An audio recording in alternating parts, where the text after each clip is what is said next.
start recording this now. My apologies. I'll send the PowerPoint around to you if you want it for your work. I'll go back now. Hold on. And as Logan has said, the third point here, preaching is decisive. There's a moment of decision in preaching that I'm building towards as a preacher. And again, with this, like, there's no moment of decision. Again, I hope you're learning some interesting stuff, but I won't be like at the end, like, Heather, how's this made a difference to you? You know, like, there'll be a grade, but I mean, besides that, it's not like this is like a pivot moment in your life. Preaching, we always want to hold open that idea that this could be a moment when someone's life has really changed. This could be the first time someone meets Jesus. This could be a moment when they open themselves up to a movement of the Holy Spirit that they haven't before. So for me, that kind of personal, urgent, decisive piece is what makes preaching. Again, that's not God's word about this.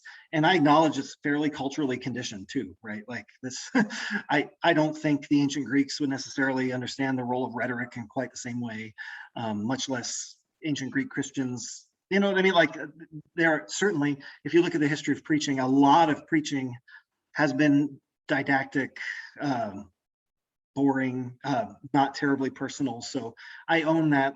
And as after I pass away and I'm in God's presence and can see clearly, I may have my eyes really open. But I'll say, as a 21st century American, that seems to me to be fairly important about the preaching moment and set it aside from teaching. Key question here, is your church doing teaching in other ways? I think part of the reason why preaching turns into teaching is because we don't presume teaching and learning to be part of the Christian development process. Our Sunday school programs or our other educational programs are often ancillary, optional. And so the temptation is, I've got people's attention. This is the only time I get people's attention. And so I'm going to have to use it to increase biblical literacy, etc. You're only relieved of that burden as a preacher if you're confident that people have other times for teaching and learning, that they're actually growing in their information in other ways. So again, part of the reason why worship services go off the rails is when things start masquerading as other things. And in this case, it's totally understandable why a church would feel the need to make preaching primarily about building biblical literacy, but it just can't bear the weight of that and be personal, urgent, and decisive in the same way. If you've heard me talk about preaching before, this will not surprise you. Preaching is utterly faithful to God, to the text, to you yourself as a preacher, and to your listeners. So I have a kind of model that I think of when I'm teaching about preaching, and that is to think about an axis of biblical text, an axis of you yourself, and an axis of the listeners. And to understand us, to be on a journey of being able to understand those three better and better and better as we grow in Christ, right? The more we learn about the Bible, the more that I can take a text in a moment and understand what it really meant. You know, when I read, for example, a text like in Galatians 3, where we read that God doesn't create slave or free, Greek or Jew, male or female. I might have a certain way of understanding that the first time I read it. As I grow in understanding, that nuances a little more, right? So I might hear that at first and think, well, gender doesn't matter at all to God. And then as I grow, I might learn a little more about, okay, well, in light of other things that the scripture says about maleness and femaleness, what could this mean, right? And as I develop as a person and as I grow and as I understand, so it's not just a matter of like having exegetical tools or textual criticism, but just also developing as a person, understanding how my own biases could play into what I'm understanding. I get to understand that text better and better and better. And as a preacher, you're responsible for doing the absolute best you can to interpret that text in a way that's faithful to the text. In the same way, as I grow as a person, I understand myself a lot more, right? If preaching is really a moment where God lines up preacher, listeners, and text, then I've also got to realize I'm bringing some baggage to the table. So if I've got a story behind me that might help me to that might make me understand myself incorrectly, if I'm way more brusque than I think I am, and other people leave sermons feeling kind of defeated because I seem like a mean guy, or if I think I'm funny, but I'm really being kind of glib. As I grow, I learn that about myself, and I am my best self more and more and more in the pulpit. That doesn't say I'm less myself or that I try to hide the things I'm ashamed of. It just means I understand who God has made me to be more and more and more. And if I take seriously that good God gave that beautiful text to me just as I am, then I really want to understand, okay, where might I get this text wrong because of my own story? And where might I be able to see it more clearly because of my own story? Right? There's something profound. I mean, this is why the Wesleyan Church not only affirms but encourages women in ministries, because we realize the gospel sounds different when it's preached by men and women. And that's not to say it's not the same gospel. It's just to say, of course, the story of the Samaritan woman sounds radically different when a woman is preaching it who has been through what it means to be female in any particular culture. But we can think about Western culture, or we can think about ancient Jewish culture, but it sounds different. I mean, there are just different concerns that seem obvious to a woman who's reading that text than it does to a man who's reading that text. Doesn't make mine wrong, yours right. It just means we see it differently. And the church gets to experience it more holistically when they hear both of us sharing that. And that's why, frankly, too, it's important for us to be thinking about, like, how often is it that we hear, I mean, to hear an African-American preacher preach about the Exodus is a really different thing than hearing a white preacher preach about the Exodus. It's just, there's a radically different experience that's behind it. We're better when we hear both of those things. And so we've got to know who we are as ourselves. I always cringe a little bit when preachers say, you know, God, make it less about me, more about you. And I get what they're saying, but I also think, like, no, God gave you this moment. Do something with it as you. You know, there's something beautiful about you that we can see interplay with this text while we watch, if you will be you and not just God's mouthpiece in the moment. In the same way, then the last part there is being really faithful to the listeners, right? If you know, for example, that, wow, the way this text sounds is really going to be challenging to my people, given something that they've been through, or, you know, the more that you know the people that you're talking to and the more faithful you are to them, a better sermon's going to be. If I get up and I am preaching here at Houghton to a group of 19 and 20-year-olds in a way that primarily is like, I'm so aggravated at young people today because they're ruining things, right? That comes through in my sermon, right? I mean, that comes through it like that bitter, and I've heard sermons like that, right? Where there's just like, there's this obvious resentment, there's this obvious, like, the preacher is making it kind of about them and they're frustrated at something that and the people who are listening are, of course, growing defensive. That's not to say 19 and 20-year-olds are perfect people. It is to say, of course, that their lived experience is different than mine. The more I know about that experience, the better equipped I am to say something meaningful about it, right? And so all these things, the text, ourselves, the listeners, the better we know them, the better the sermon's going to be. Because it's going to be more authentic to, if we really believe that God ordained this moment where this text, this preacher, and this listeners will come together, the more equipped we are to understand that, the better we are going to be at kind of giving voice to it. So that's my, I mean, if you've taken a preaching class with me, that's all I told you, and that was about 12 minutes long. But that's what I think preaching is, and why preaching suffers is often because when preachers fail on one of those things, and the people listening to it know that they're failing, people drop out. Like, if you're listening to a sermon and you're like, that person doesn't understand God, that person doesn't understand the text, like the way that they're talking about God does not share the values that I have about God, then the listeners turn you off and they will say, I will figure this out on my own because this preacher is not a reliable guide to tell me about God. Or if you as a preacher give evidence that you don't know who you are and the weight of your own footprint, people will stop paying attention to you. Because they'll be like, this person doesn't understand who they are. They think they're so clever, but they're not clever. They think they're funny, but they're not funny. They think that they're smarter. They sound like they want to sound smarter than they actually are. That kind of stuff sabotages sermons all the time. And of course, you know what it's like to be preached to by someone who acts like they know you but doesn't actually know you, and how painful that is as well. And so preaching really has to be faithful in that way to all dimensions of the preaching moment. You can probably guess this based on what I've said so far, but the preaching models the kind of healthy Christian life then, while respecting the autonomy of others. Like what I'm trying to do when I'm preaching, again, is to kind of model that. Here's how I listen to the Bible, right? Here's how a person like me listens to this, passes it on to you. So it models that kind of healthy, like I want my people who are listening to me to feel as at home in the Bible as I do. But I also respect I can't make that decision for them.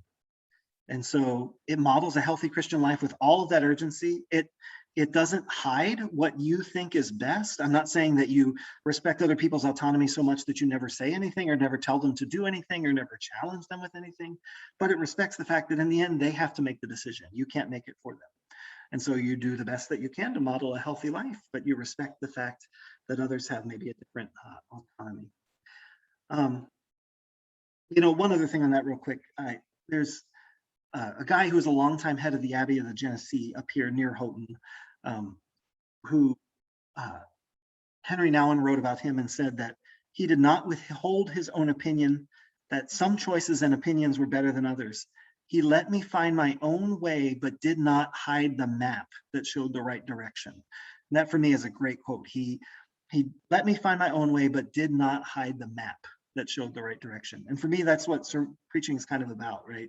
You're kind of living out, like, here's how I'm navigating this really culturally difficult situation where we can feel lost sometimes. Follow me.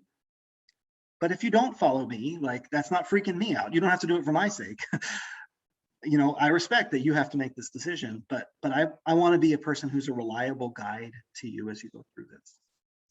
Last thing here on preaching then. Preaching is only possible when there's presumed integrity in the preacher. Integrity is not perfection.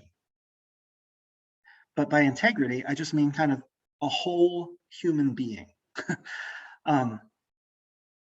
So again, you think about all the many ways that we could show our people that we either do or don't understand the Bible, that we either do or don't understand ourselves, that we either do or don't understand the people we're talking to. You think about that in like an ordinary church life, and the pulpit is just a tiny little fraction of that, right? Like they're also watching what I'm doing in the grocery store. And if I like snap at the grocery clerk because she got my change wrong, that's going to tell them this person doesn't quite model what they preach in the pulpit, right? Or if they see me, I don't know. I mean, I'm even though I am not personally offended by people who use vulgar language, I choose not to do that because it signals to some people that I would not be a reliable guide for them. It would signal to them, I don't share the same values they do about propriety. And to me, saying a bad word is not, whatever cathartic feeling saying a bad word gives you is not worth signaling that to someone else. I don't want them to feel that.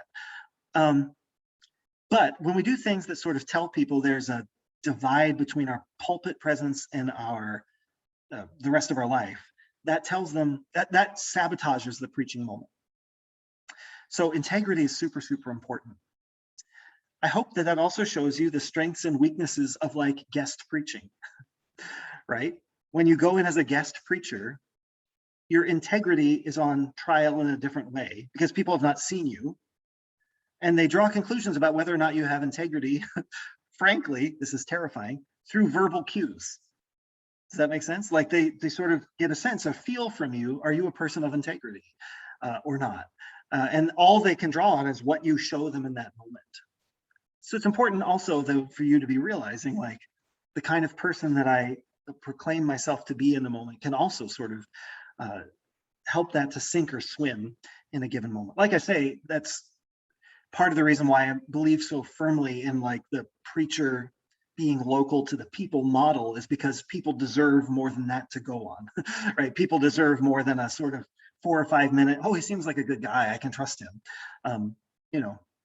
Frankly, This is part of the reason why female pastors suffer, is because people draw their cues about integrity in different ways, right? So if I were to grow my beard out a little bit and have a nice salt and pepper beard, you know, white guy around 43, like, oh, he just seems kind of trustworthy, right? Like he seems, I mean, around here, like it's the same with like teaching evaluations, like when students at the end of the semester, like fill out your teaching evaluation. And, you know, there are studies done about how like white guys in their 40s who grow salt and pepper beards just have insanely high teacher evaluations because people sort of feel like they're professorial.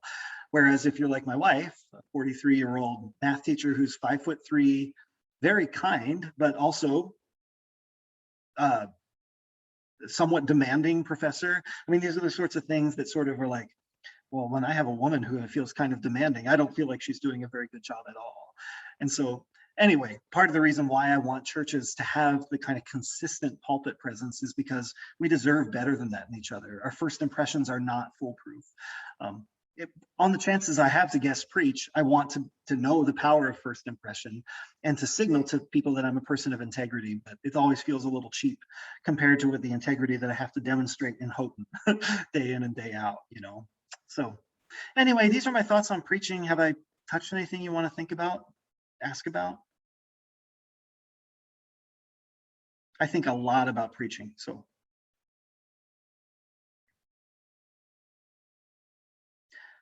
I didn't use the language here, but I've actually written papers for an academic organization I'm part of about preachers as being like narrators in books, and how there's there's sometimes stories where the author wants to subvert the narrator. You know, like where you get to the end of the story and you realize the narrator hasn't been telling you the truth. And the thing you have to do then to like go back and kind of reconstruct the story in your head to sort of say, okay, what really happened here? And I say, like, essentially, that's like what happens when a preacher gets to the end of a sermon and you feel like you can't trust them, is that you then have to kind of go back and kind of piece it together for yourself. And I feel like that's what's happening in a lot of our churches now, is that people are having to tell themselves these stories because there's a huge breach of trust between clergy and laity, which is tragic to me. So, all right. Well, last thing, and then we'll jump to break here. 5 points on ritual. Ritual is inevitable. We are ritualizing creatures. So you've heard this from me, I think at least once in this course so far, but don't talk about empty rituals and don't think worship services are failures because they rely on ritual. We are ritualizing creatures. I can't remember if I said this here or not, so forgive me if I have, but the reality that we sometimes talk about, like in our circles, about how Catholics often seem nominal to us. Part of what really chastened me about that, Amanda, is I have good friends who are Catholic who disagree with the Catholic Church on almost everything the Catholic Church teaches, but won't leave the church because they're just like, well, no, I'm Catholic. I can't even imagine myself apart from my Catholic identity. And I'm like, but you, whatever, like you don't believe any of this stuff and you don't do what the priest tells you should do. Like what's, you know, and they're like, well, I'm Catholic and the priest doesn't get a say so really, you know? And I'm like, what? It doesn't make any sense. That said, right, when I left the American Baptist churches, Amanda, it was like that. And I had been in the American Baptist church for all my growing up years, ordained for 7 years. I haven't missed it. I mean, I have in some ways. There are things I've missed, but that, like, part of that was because we talk so much about empty ritual, right? We never built those kind of rituals together that really held the community together. You know, like I miss my local church, but there's very little about American Baptist identity that I could fall back on and say, I miss that. I mean, frankly, what I miss most, and you can appreciate this as ABCNJ, it was such a diverse denomination that I miss that. That's what I miss. But there was no identity that was held together that was hard to leave. Logan, I think the Salvation Army probably comes closer than most other evangelical denominations to having that kind of like ritual connection with the fellowship, right? You've got the brass bands, you've got uniforms. I mean, there are other things that sort of say like, this is part of our club. This is the way we do things. And I mean, maybe you do feel like it's sinful that other churches don't have uniforms, but I'm guessing you don't see it as sinful, right? Do you see it as sinful, right? But still, it's like part of who it is to be you, so that sinks in and draws connection with the people. So empty rituals they're not empty. They go a long way to helping us feel like we're part of a body and keeping us connected with the body when we otherwise might leave the body, which is a really good thing. It's really good for us to have that kind of connection. So, and if you ever doubt this, right, just the other thing on this is just like when, I don't know, like when you try to remove, I'll say this, I preached a funeral this summer, a guy who had died of COVID. He had died over last winter, in fact, but the family couldn't get all together till the summer. And, the family told me, like, we don't want this to be a sad service. We don't want it to be whatever, like we want this to be a celebration of his life. And they were very clear about just like, it doesn't have to be like a traditional funeral. And so they had like asked someone to do some praise and worship music, and they did. And there were a lot of other things they did that were not necessarily typical, and everybody was fine, like they liked it. But at the end, he had been in the Army, and so they did the full military honors piece at the end, where the soldiers came up and they took the flag and folded it, presented it to his wife on behalf of a grateful nation. People are crying, right? It's the only time that people are moved in the service. And it was the least religious part of the service, as it was connected to anything about the gospel. Everything else that had been said was about Jesus himself. But during that part of the service, people were genuinely moved because of the attachment to the ritual.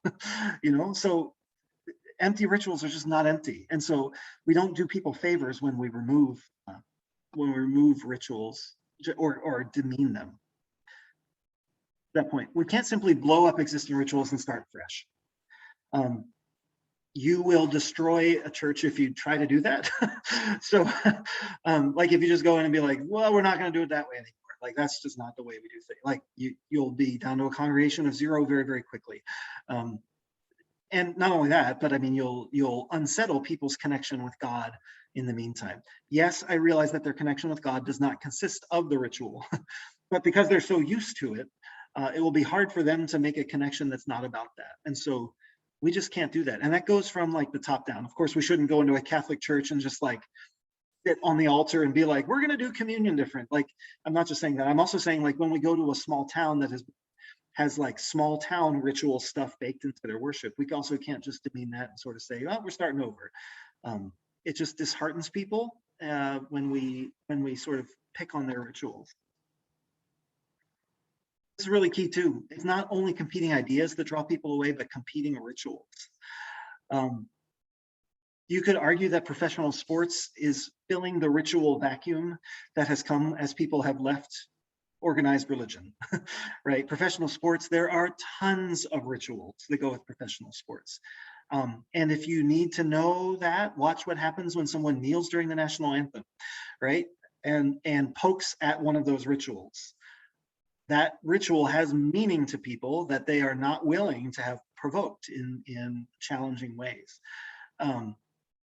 The pageantry, the color, the traditions associated with Super Bowl Sunday, for example. Sometimes when I teach this class on campus, I have people do we call a liturgical audit of Super Bowl Sunday, where it's just like, look around at all the non-rational meaning that's going on and all the allegiance that's formed not through reason or rationality, but just because of a deep heart attachment. I've been to church a lot of Sundays, but I cried when the Eagles won the Super Bowl and when the Phillies won the World Series. And I made a pilgrimage to Philadelphia to be there for the parade, even though I don't live there, but I had to be there with my people. So all this to say is there's competing rituals in our culture, and that's often why people leave our churches, I think, is because our ritual approach sometimes lacks, or if we show an approach to ritual which either demeans or can't compete with other ritualizing bodies, we lose people. There are different layers and levels of ritual. So as I kind of alluded to before, some ritual church, it kind of goes across the church universal.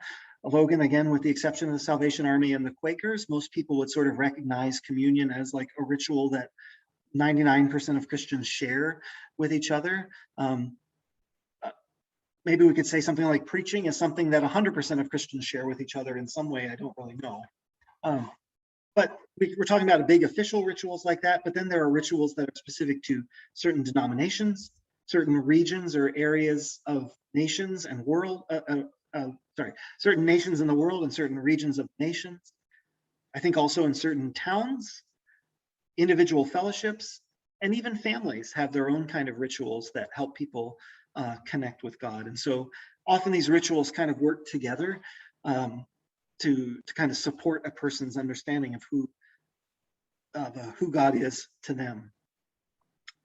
Finally, be thoughtful about new rituals that you plan. And this can be really hard because often I think, and this is something at least I experience as a local pastor, I don't want to speak for the rest of you, but often when we have like a new idea for something to do, it's something that kind of lives within us, and we don't often always think about, will this be meaningful to the people in our church as we try to bring it to them? One ritual that I was real happy with that I kind of invented for our church, or at least adapted for our church when I was a pastor, was I was always really taken with the Christmas Eve service that would be done in England. If you're familiar with the service that's done over there at in Cambridge every year, Christmas Eve. I think it's at like 10 or 11 in the morning, our time. It's 7 p.m. or no, it's around sundown over there. It's probably 4 or 5 p.m. over there. And it's called a service of lessons and carols, where there are Christmas carols that are sung, and then the scripture texts are read from the Old Testament that lead up to the birth of Jesus, and then the story of Jesus' nativity is read. I always find it a really beautiful ceremony. And I always thought, like, when I have a church, I'd love to do that at Christmas Eve. So when I was at our church, we kind of split our Christmas Eve service up into one that was for kids in the earlier part of the afternoon, and then one that was more for adults in the later, in the late evening, like at 9 or 10 o'clock. And I kind of adapted that service. And I remember I was like, I think we'll start it with like me in the back with a candle reading the first chapter of John or reciting the first chapter of John. And that really clicked. Like it was a good connection of like something I was passionate about, a strong ritual that actually was substantive and not flimsy and idiosyncratic, and people who really appreciated that particular take. Does that make sense? Like it was a congregation that was a little bit upper class, and so something kind of Anglican-y feeling felt good to them, and it felt like home to them. And so it was a really good connection. It was something that during my whole time was there, like we never had arguments about. It was like that began to feel like part of what we do, and that was really great, you know. There were other times where I was like introducing new songs or new ideas that just totally bombed.